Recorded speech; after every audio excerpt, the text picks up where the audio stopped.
Bonjour, vous êtes sur Décideur TV, c'est Ténor du droit. Je suis en compagnie d'Olivier Saumon et Mathilde Joanneau, candidats aux fonctions de bâtonnier et de vice-bâtonnier du barreau de Paris. Bonjour à tous les deux. Bonjour Arnaud. On va commencer avec vous, Olivier. Quel est votre parcours ? Arnaud, j'ai prêté serment il y a une trentaine d'années. Après avoir exercé comme associé auprès du bâtonnier Bernard Vattier pendant plus de 20 années qui ont été exceptionnelles, j'ai constitué avec 4 de mes associés un cabinet d'avocats qui comprend aujourd'hui une trentaine de personnes. Nous intervenons en droit des affaires. Pour ma part, je co-dirige avec mon associé Céline Roquel-Meyer et mon associé Jean-François Léniaud un département en droit de la santé. Je fais principalement du droit pharmaceutique, de la responsabilité médicale. Nous intervenons pour des organismes de régulation du marché de la santé. À côté de cela, très rapidement, j'ai eu un certain nombre de missions ordinales. La première d'entre elles n'est pas une mission ordinale, c'est une chance, c'est celle d'avoir été secrétaire de la conférence. J'ai été 10e secrétaire de la conférence en charge du pénal. Et puis, quelques années après, j'ai été membre du Conseil de l'Ordre et quasiment dans la foulée, membre du Conseil national des barreaux. Au cours de ces années de mandat, je me suis occupé bien évidemment de déontologie et particulièrement des conflits d'intérêts. Je me suis intéressé aux questions européennes et aux questions internationales, aux questions d'arbitrage avec la commission arbitrage international du barreau de Paris. Et je n'ai cessé d'avoir des missions pour l'ordre. J'ai été à la délégation des barreaux de France, dans la délégation française. Puis, encore aujourd'hui, je suis membre de l'association Droit et Procédure. Je suis au conseil d'administration de Droit et Procédure et je suis au comité de direction de l'Union internationale des avocats. Et Mathilde, un mot sur votre parcours ? Comme Olivier, j'ai été élue secrétaire de la conférence et c'est même sa promotion qui m'a élue. Je suis ancien 4e secrétaire de la conférence. J'ai le même parcours au sein des institutions puisque très jeune, je me suis présentée au Conseil de l'Ordre avec des missions essentiellement liées à la collaboration et à la mise en place de l'avocat de permanence en garde à vue. C'était passionnant. 3 années denses d'activité. Et puis, j'ai monté mon cabinet en 2003. Je travaille notamment avec Claire Doublier, qui est ancien secrétaire de ma promotion. Et on est toujours la même équipe. C'est un cabinet groupé, donc qui regroupe plusieurs petites structures. Moi, j'exerce principalement en droit de la famille et en droit du travail, ce qu'on appelle le droit des personnes.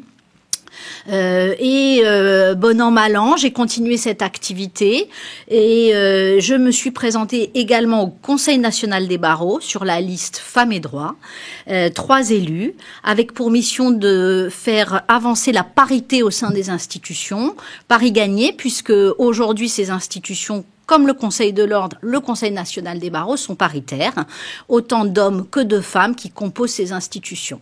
Donc c'est un parcours en parallèle des institutions, c'est 25 ans au service des institutions de la profession, mais c'est aussi une activité que j'ai développée au pénal, en droit de la famille, ce qu'on appelle le droit des personnes, comme je le disais tout à l'heure, et parce que j'ai un vrai amour de la relation avec le client et de la défense du client. Et puis peut-être aussi, c'est plus ludique, mais quelque chose qui m'intéresse beaucoup. Je suis secrétaire générale du Palais littéraire et musical et c'est là l'occasion d'écouter des confrères dans leur talent, autre que leur talent oratoire ou leur talent d'avocat. Donc voilà, j'aime bien cette activité aussi culturelle que peut apporter le barreau. Alors maintenant qu'on vous connaît mieux, on va s'intéresser à votre candidature au bâtonnat de Paris. Olivier, pourquoi vous vous présentez et pourquoi avec Mathilde Joanneau ? 2 excellentes questions, Arnaud.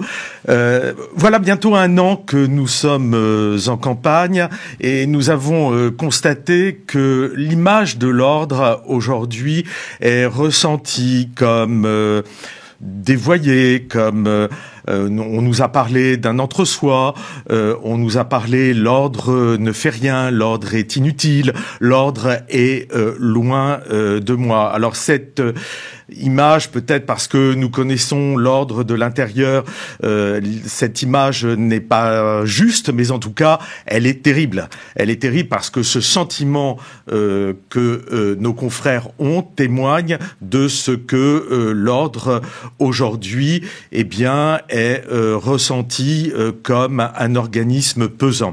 Alors que être membre d'un ordre, et c'est cette image qu'il faut restituer, être membre d'un ordre pour notre profession, c'est extrêmement important.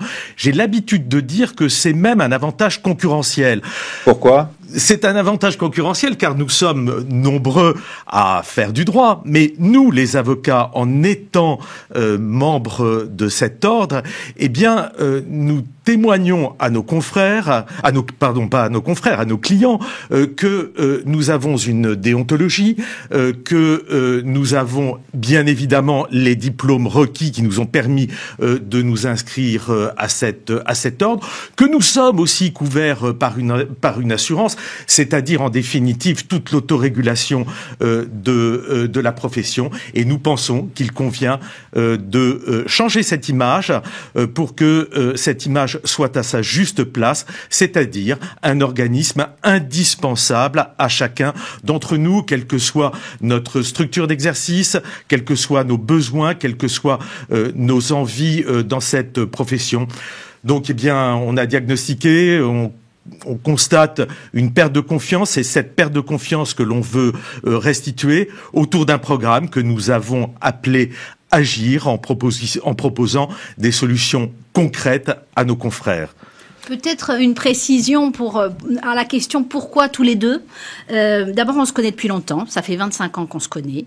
Je pense qu'on est complémentaires dans notre exercice professionnel, puisque moi je suis au sein d'une petite structure, Olivier a une structure d'une trentaine d'avocats, et donc je pense que sur Paris c'est une population très représentative. Nous sommes représentatifs d'une population d'avocats. Ensuite, autour de nous, dans notre équipe, on a des avocats qui exercent dans des cabinets anglo-saxons, qui exercent qui sont arbitragistes. Donc, on a eu le sentiment que tous les deux, avec les connaissances qu'on avait de nos institutions, le même parcours, comme on l'a dit, on pouvait représenter beaucoup de confrères parisiens avec leurs attentes qui sont singulières et différentes.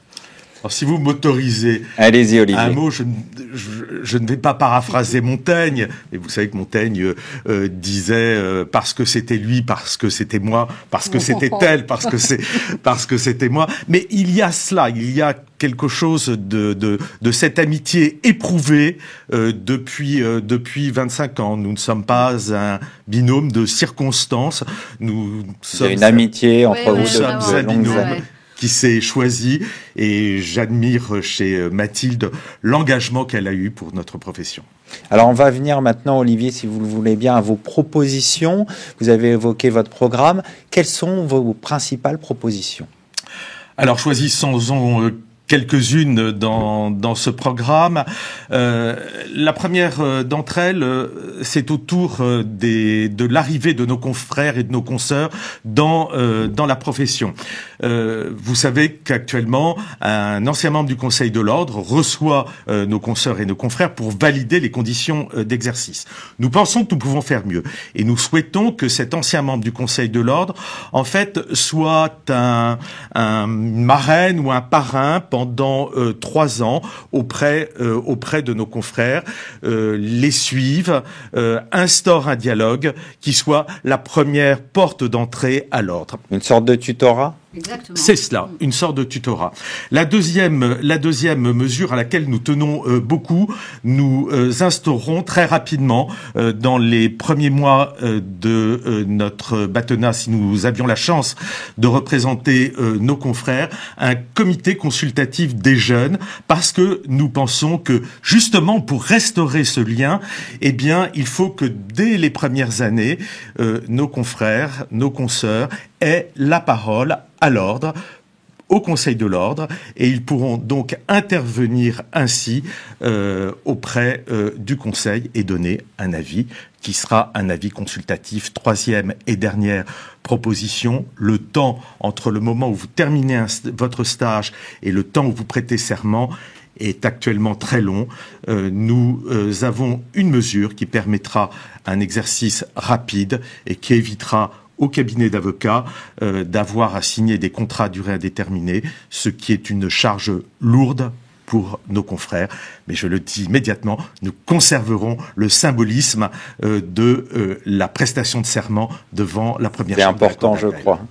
Mathilde, d'autres propositions à souligner ? Oui, peut-être après le constat qu'on a fait de cet entre-soi et de cet isolement peut-être de certains confrères, on s'est dit qu'il fallait que on se parle plus, qu'on se parle plus et qu'on se parle mieux, qu'on se parle plus entre confrères, qu'on se parle plus avec les magistrats et qu'on parle plus, nous, avocats, peut-être au public. Alors, entre confrères, peut-être la création de ce nouveau tribunal judiciaire a un peu isolé l'exercice de ceux qui pratiquent le judiciaire et on a un manque d'espace de convivialité, tout simplement. Donc, on veut utiliser la MODA pour pouvoir développer, ne serait-ce que le rez-de-chaussée, l'accueil de la maison des avocats et pouvoir être un lieu où on peut échanger entre confrères, entre nous. On veut également simplifier l'arrivée dans ce tribunal avec une communication sur les audiences plus fluide que ces panneaux où on a l'impression un peu d'être à l'aéroport et notamment une communication avec les magistrats comme ça se développe au sein des commissions ouvertes. Pour ça, on propose de faire des formations, plus de formations communes, plus de colloques et de débats ensemble pour améliorer cette relation. Et puis aussi, parce que ça arrive, des incidents, gérer un pôle d'avocats qui sera présent au tribunal pour gérer les incidents avec les tribunaux, avec les instances judiciaires. Il nous semble absolument important de se faire respecter dans la profession et c'est pas toujours le sentiment de nos confrères et de nos consoeurs par les magistrats. Donc un échange nourri, plus vrai, plus vivant afin de développer cette relation. Et puis enfin, parler plus, peut-être tout simplement dans les médias, faire des podcasts pour expliquer ce que c'est que cette profession.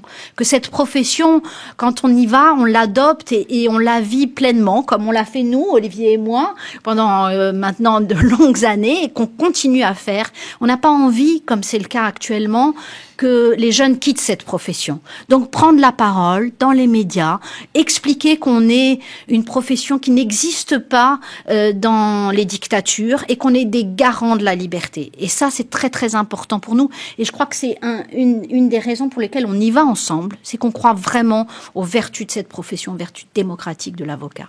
Alors maintenant, on connaît bien vos propositions, Olivier. Quel est l'atout de votre candidature ? L'atout de notre candidature, nous aurons très peu de temps pour être au service de nos confrères. Une élection fin juin pour une prise de fonction au 1er janvier 2024. Allez, le mois d'août, on n'en parle pas. Cela nous réduit ce temps à 5 mois. Eh bien, je crois que l'expérience de 25 années que nous avons l'un et l'autre dans nos institutions sera un atout majeur. La deuxième chose, je le disais tout à l'heure, c'est que c'est cette proximité que nous avons. Je suis absolument certain de la qualité de la relation que nous avons ensemble qui nous permettra de nous mettre au travail rapidement et efficacement ensemble. Mathilde ?